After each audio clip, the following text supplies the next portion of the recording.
Welcome to another edition of a 15-minute perspective on purposeful and powerful living strategies. I'm your host, Karen Jackson. Today, our special guest is Valarie J. Lewis Coleman, who serves experts and professional speakers to magnify and monetize their message by publishing quality books. She co-founded the region's premier book event, the Dayton Book Expo. And since its inception, the Expo has hosted over 500 authors and thousands of book lovers. As a best-selling author and award-winning publisher, she has over 15 years of experience in the book business. Valarie has guided aspiring authors through the writing process and turning their ideas from pen to paper to published as they master self-publishing to make money.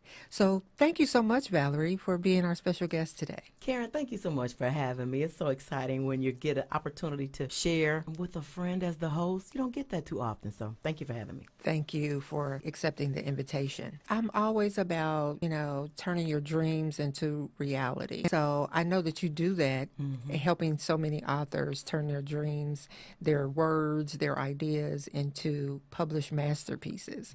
So I wanted to ask you, what are your 5 principles that you use that you believe help define success? I think for me and for my clients, the first thing is to have a dream, so to dream big, and wanting to be an author, wanting to write and publish a book, that's a big dream. Although the industry makes it fairly easy to get into it now, what we're finding is a lot of people, because it is easy, are putting out subpar work. And so what I want them to do is dream big, but dream beyond your local fan base and your friends and families. But how can you expand your brand, increase your territory, and position yourself to succeed internationally, not just Dayton, Ohio? Nothing wrong with Dayton, but I'm saying, if you're only writing a book for the city of Dayton, and that's cool too, there's still a wide audience there. But if you want to cast a broader net, there's certain things you need to do. So first, dream big. The second thing I encourage anyone getting into something you're not familiar with is, in addition to researching that industry, is find a mentor. Find someone who's done what it is you're trying to do, not just done it, but done it successfully. And there's a big difference. And the reason why I say successfully is because there are 10 million books on Amazon. 9,999,991 of them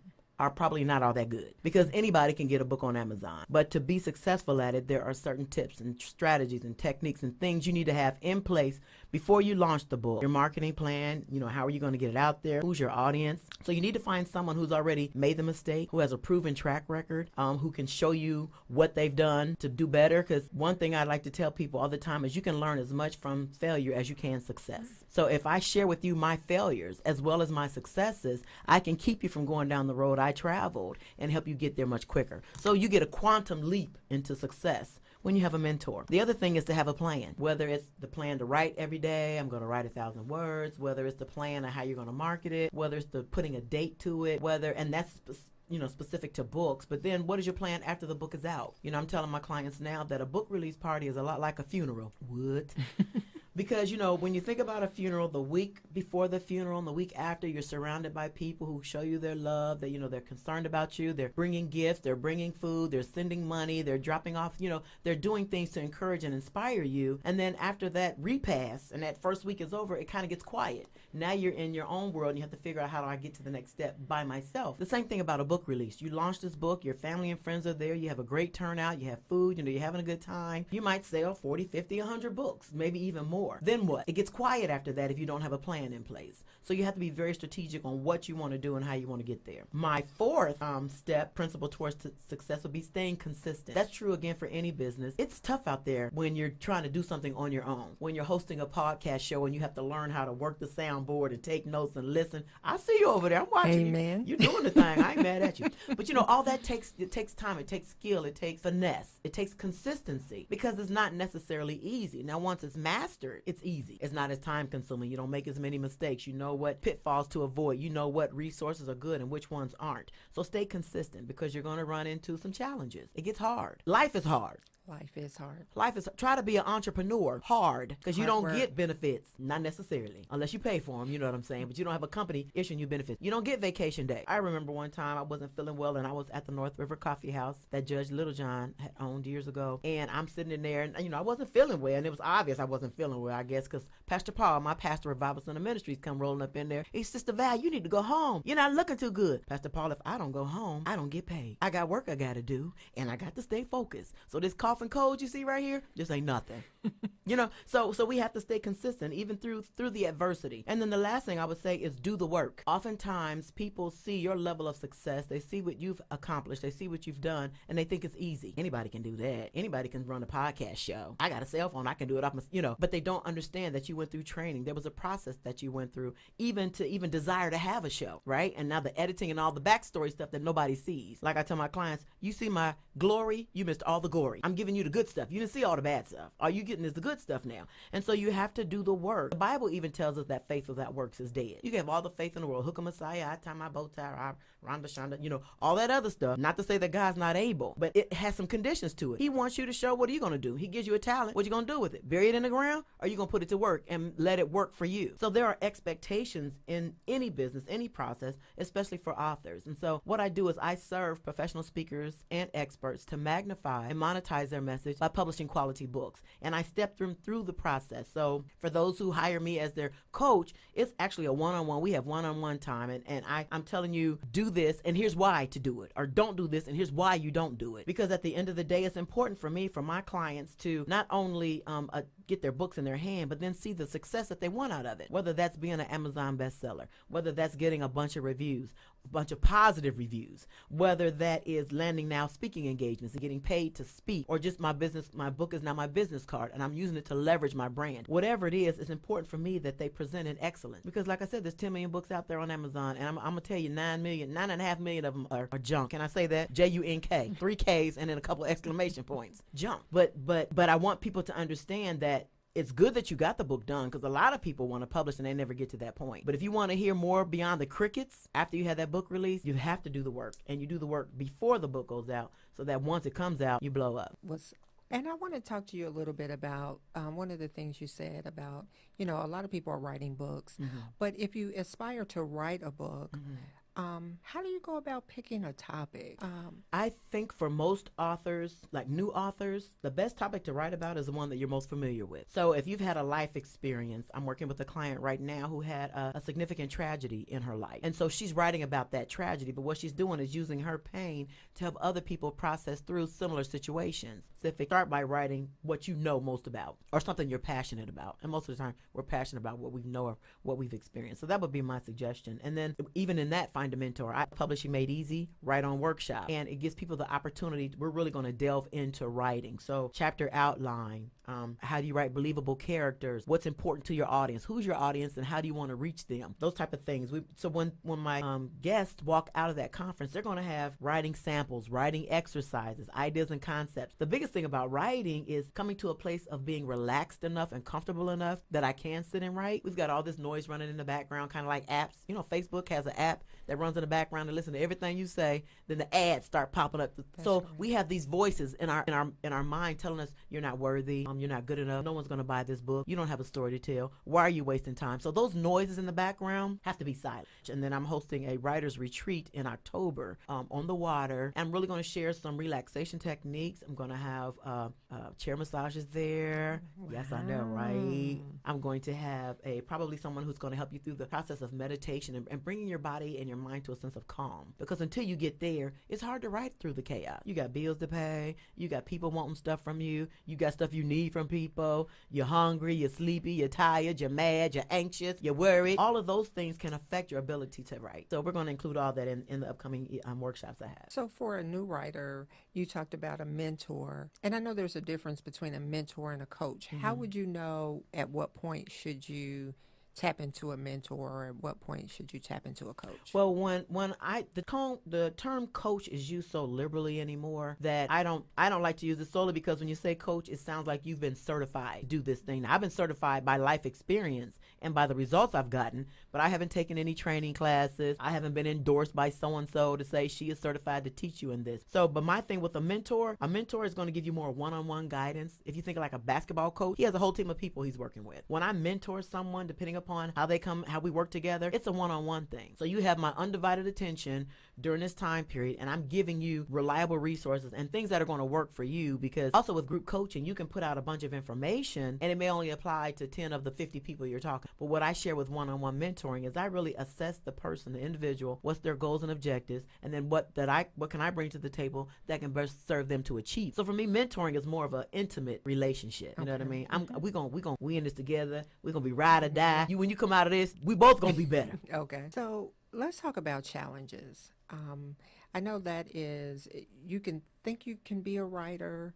Like you said, you may have all this noise going on in your head. You may have an idea, but you have writer's block. What are some challenges you faced as a writer, and how have you overcome those? Girl, you all in my Kool-Aid. Let me tell you something, and I have no problem being transparent, because I think more people get delivered, more people get exposure, more people get set free when I'm transparent with some of my hurdles. So probably the biggest hurdle, like right now for the Goodie Box book, I am waiting to write this sequel. The book came out in 2010. I still have people now who read it in 2010 who say to me, where's the sequel? When's the sequel coming? What? Okay.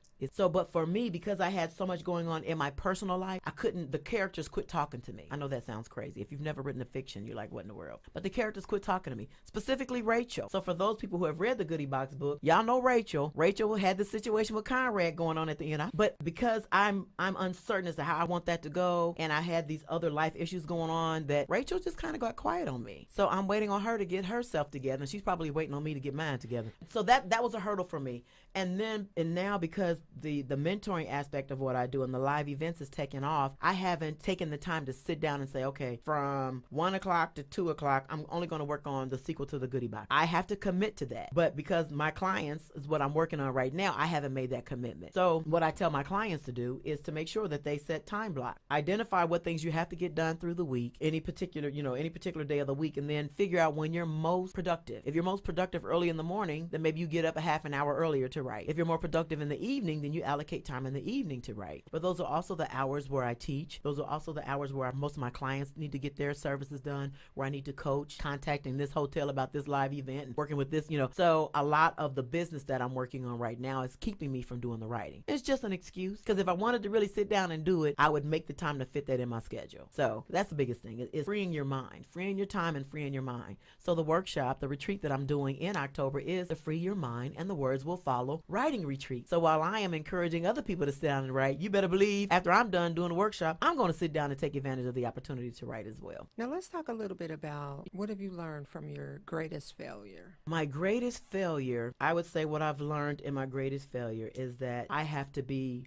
wiser about who I let into my circle, because most of the times the failures that we experience are a result of connecting to the wrong people, and in business I connected to the wrong person, and as a result it hindered my progress. It took me off track from what God wanted me to do, and it slowed me down. So what I have to do, and let me tell you something, when I work with people now, we have a signed agreement. We're gonna discuss the ins and outs, make sure you are very clear on what I'm going to do for you, what you're going to do, and how this collaboration, the results of the collaboration, because oftentimes I used to lead with my heart when it came to helping people. I love to help people. That's how God wired me. I can't help it. I'm a teacher by vocation, but teaching is what I do. Professionally, I teach at college level, and then I also teach and coach or mentor, aspiring authors. And so with that, oftentimes I lead with my heart, because I'm so passionate about what I do. I want them to succeed. But in wanting them to succeed, I have in the past, don't do it anymore, navigated or cheated myself out of what I should have been entitled to financially, or whatever the collaboration consisted of. So like my coach, Darnell Jervy, but what she told me was, she said, Val, you have created yourself a win-lose situation. Guess who's losing? I said, I don't like the way that feels. I don't like it, not one bit, because I was positioning my clients to succeed. They were charting on bestsellers lists and making money off of their books and ordering more books and killing the game, and I wasn't being compensated as much as I should have based on the level of work that I was doing. But they really helped me to do things differently. The good thing about it is my clients don't have to make the mistakes I made, because I already made it for them. If you are wise enough to learn from your mistakes, it will propel you to do better. I won't make that mistake again. Some of the mistakes I made in the past, I won't make them again. When I work with my clients, I won't let them make the mistakes that I made, or that I've seen other clients make or other people make. So it's an opportunity to learn and grow and develop. Well, you have been a delight to talk to get some inspiration from, and we really wish you all the best. And you're going to have to come back because we want to talk more about the goodie box. Oh, girl, yeah. And about love and relationships and all that. Because you've been to those events. Yes, I know you have. absolutely. Absolutely. I'm still working on some things, but we definitely have to have you back, Val, and we really appreciate you coming and wishing you much success. And tell everyone again, how should they make contact with you if they want to come to any of your events or if they want to participate in the Dayton Book Expo? So the Dayton Book Expo website is DaytonBookExpo.com, Queen, V as in Valarie, Publishing.com. They can reach me through that website or my direct number, which is 888-802-1802. And the website that's under construction is penofthewriter.com, P-E-N as in ink pen, penofthewriter.com. And that one should be live in a couple of weeks. So they can reach me all of those, QueenVPublishing.com, DaytonBookExpo.com, penofthewriter.com. I got it. And then 888-802-1802. Well, we thank you so much. Growth and comfort cannot exist in the same place. Okay. And so it's funny when you mentioned about the Facebook Live. I was like, oh, I don't know about that. But then I reminded myself again that growth and comfort can exist in the same place. So, and look at you doing the dang thing. So I'm just trying. But we thank you so much, and we'll definitely have you on again. Sounds like a plan. I appreciate you having me. Okay, so stay tuned for Purposeful and Powerful Living Strategies. We'll talk to you soon.